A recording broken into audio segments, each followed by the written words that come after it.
Welcome to this explainer.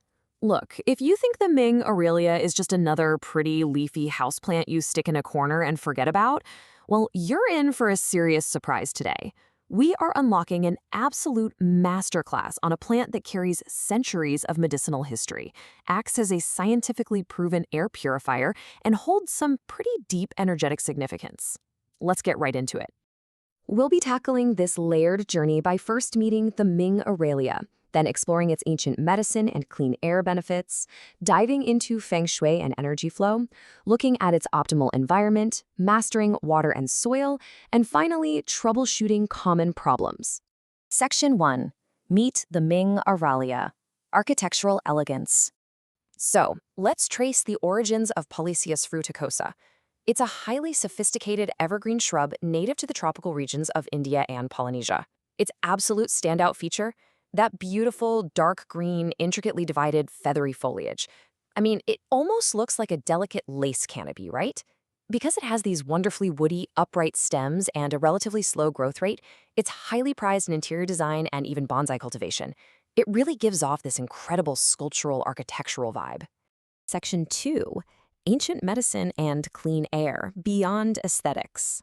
Now, let's see how this plant's profound resume builds, because its story starts way before it ever became a modern houseplant. While we might mostly use it for decoration today, in Southeast Asia, the Ming Aralia is deeply valued in traditional medicine. The leaves aren't just there to look pretty. They've actually been utilized in anti-inflammatory and antibacterial preparations. Traditional practitioners have used the plant as a diuretic and even as a treatment to help alleviate rheumatic pains. So yeah, it's literally a plant that was cultivated to heal. And that healing aspect brilliantly illustrates its scientific value indoors, too. Botanical research has proven that the Ming Aralia actively filters the air we breathe. It specifically targets volatile organic compounds, or VOCs, like octane. So how does it pull this off? It's all through its stomata, which are those tiny pores on the leaves. It actively absorbs these microscopic, harmful particulates that can lodge deep in our lungs. It's essentially a natural biological air filter running right there in your living room. Section 3. Feng shui and energy flow, the metal element. Beyond the physical air we breathe, the Ming Aralia also heavily influences the energetic atmosphere of our homes.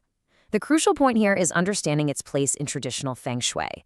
The Ming Aralia is associated with the metal element, and metal is all about transformation. Destroying the old to make way for the new. More specifically, it brings the energy of dewy qi, which symbolizes the lake. This specific energy is all about establishing harmonious relationships, bringing people together, and creating clarity. To maximize that deep connection and balance, feng shui principles suggest placing your Ming Aralia facing west, ideally in a white or gray square pot to really support that metal element. Now, you really have to consider how you pair this plant, because energy flow is highly dependent on a plant's neighbors.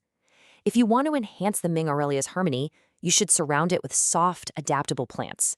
Think the hanging vines of a golden pothos or the calming energy of a peace lily. Those are perfect companions. On the flip side, you want to avoid inhibitors. Sharp, spiky plants like the snake plant, aloe vera, or prickly pear, they'll clash with its softness and actually disrupt that free-flowing positive qi. Section 4. Optimal environment, light, temperature, and humidity. Okay, once you realize exactly why you need this plant in your life, we absolutely have to learn the practical stewardship required to keep it alive. 65 to 85 degrees, this is your critical temperature sweet spot in Fahrenheit. The Ming Aralia is incredibly sensitive to cold. Literally, if you expose this plant to cold drafts from a drafty window, or if the temperature rapidly drops below 60 degrees, it's going to respond by immediately dropping its leaves. So keep it cozy.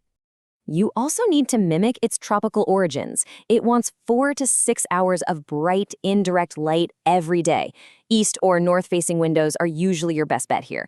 Keep it strictly out of direct sunlight, though, because that will scorch those delicate, feathery leaves. Oh, and don't forget to rotate the pot 90 degrees every single week so it grows evenly rather than just leaning desperately towards the window. Finally, aim for 50 to 70% humidity. You can achieve this super easily by placing the pot on a pebble tray filled with water or just by running a room humidifier. Section 5. Mastering water and soil, preventing root rot. Overwatering is without a doubt the number one way people accidentally kill their houseplants. And the Ming Aralia requires a very specific protocol. But here is a fascinating fun fact for you. If you get the watering wrong, the plant will literally tell you. When a Ming Aralia becomes water stressed, its glands produce a highly unexpected, pungent warning scent. It smells a bit spicy, honestly, almost like overbrewed coffee. If you catch a whiff of that, it is absolutely time to check your soil. To avoid stressing the plant out in the first place, follow this precision watering protocol. Step 1, always check the moisture level 2 inches down into the soil. If it's dry, it's time to water. Step 2, water deeply and thoroughly with tepid, room temperature water early in the day. Step 3, and this is vital, empty the saucer under the pot after 15 minutes. Never let the roots just sit in a perched water table because that leads directly to root rot. During the growing season, you'll likely be doing this whole routine every 7 to 10 days. To support that careful watering habit, you need the right foundation. Plant your Ming Aralia in a rich, well-draining mix with a pH right between 6.0 and 7.0.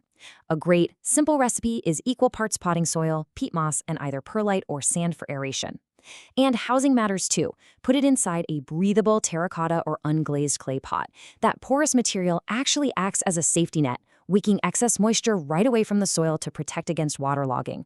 And just plan to repot it every 2 to 3 years when the roots start getting crowded. Section 6. Troubleshooting common problems. Reading the leaves. Look, even with a masterclass, issues can pop up. The real trick is learning how to translate what the plant is trying to show you. By matching specific physical symptoms to their environmental causes, you can quickly course correct before any permanent damage occurs. Are the leaves turning yellow and dropping? You've probably overwatered it, or maybe it caught a sudden cold draft. Has the rich green color faded out? It's getting too much direct sunlight. Are the leaf edges getting crispy? It's thirsty, or the air is just too dry. And if it's growing incredibly slowly and pushing out tiny leaves, it simply needs more bright and direct light to fuel its metabolism. A few final considerations to round out our care guide. Keep a really close eye out for common pests like spider mites and mealybugs. Regularly inspecting the foliage is going to save you a whole lot of grief. Also, enjoy shaping the plant. You can prune it in the spring or early summer to maintain that beautiful architectural shape we talked about. And lastly, please remember to keep it well out of reach of curious cats and dogs. The sap is mildly toxic and can cause vomiting and gastrointestinal upset if they decide to take a bite. From its rich cultural and medicinal history in Southeast Asia, to its scientifically proven air purifying power, to its beautiful feng shui energy, the Ming Aralia is truly a masterpiece of the botanical world. You now have a clear, precise roadmap for its care. So the only question left is, when will you bring one into your space and let it transform your home's air and energy? Thank you so much for joining me on this explainer, and hey, happy growing!